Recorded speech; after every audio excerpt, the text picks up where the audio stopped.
Hey guys, Tax Cypher here. Just wanted to talk to you today about some more bookkeeping stuff. So wanted to talk about what is a chart of accounts.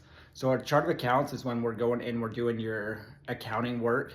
I like to use accounting versus bookkeeping because we're accountants. So what a chart of accounts is we have our income, cost of goods sold, expenses, assets, liabilities, and equities. So we know that we have those accounts, and then we need to have somewhat subclasses under those, defining what we want to call income, what we want to call our expenses.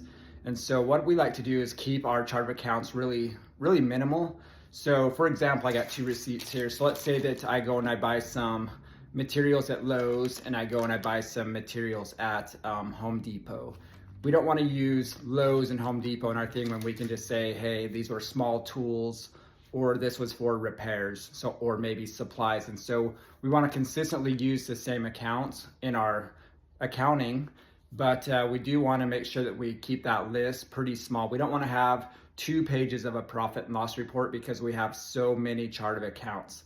And so that's what we do, is we have a set that we use that will pretty much handle, I would say 90% plus of all of our accounting. We can just use our categories that we have set up. So just for example, you'd have revenue, that'd be your income. Cost of goods sold could be just as simple as materials. Subcontractors would be in your cost of good accounts. And then your expenses, if you think about if you're to start a new business, your first one would be, hey, I gotta go get a location. So rent, and then all the rent that goes with that, utilities, internet, maybe you have to have some insurance on your building as well. So that could be in that little category there. And then once we get our building, we want to start doing some advertising. And then once we start doing some advertising, we're bringing in business. We got to make sure we have employees.